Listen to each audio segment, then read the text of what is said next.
खुलुमबाय। दिनै 17 फेब्रुआरि 2024 मायथाइ। फैदो दानिया मिथिना लानि दिनैनि गोदान खौरांफोरखौ।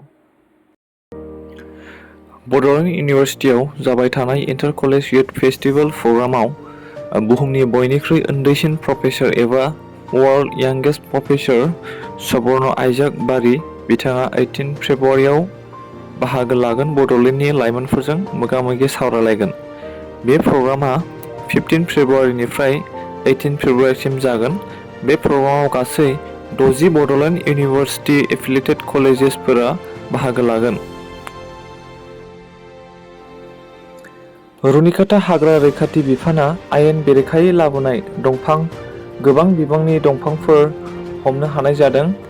रुनिकाटा हाग्रा रैखाथि बिफाननि रेन्जार प्रान्जल तालुकदारनि दैदेननायाव रुनिकाटा फरेस्टनि सिङाव थानाय सालगुनाय गामियाव आयेन बेरेखायै लाबोना दोनथुमफैनाय गोबां बिबांनि दंफांफोरखौ हमनो हादों।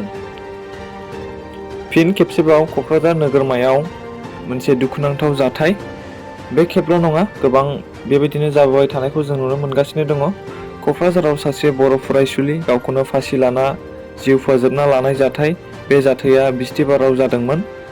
रुंसारि जानाय फरायसुलिखौ Kokrajhar government college as first year बिगियान आयदायाव फरायफुबाय थानाय दीपिका ब्रह्म होनना सिनायनो हानाय जादों। रुंसारि जानाय बे फरायसुलिया क'क्राझार नोगोरमानि बागानसालियाव पिजि अर्थात पेयिं गेस्टआव थायोमोन होनना खौरां मोननाय जादों।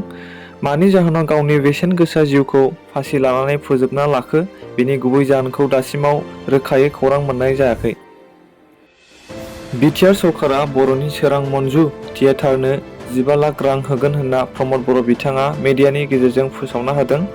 मिथिनो गोनांदि थांनाय समावबो सरकारा सोरां मन्जु थियेटारनो 10 लाख रां होदोंमोन आरो दा 15 लाख रां होसिगोन होनना फोसावदों। बे थियेटारा 50 बोसोर आबुं जानायाव दुलाराय बर' माहारियानो गोग्गानाय मोनदों होनना फोरमायदों आरो चन्द्रकान्त मुसाहारि एबा शेखा बिथांनिसिम साबायखर बावदों बेबायदि बर' हारिनि खामानि मावनायनि थाखाय।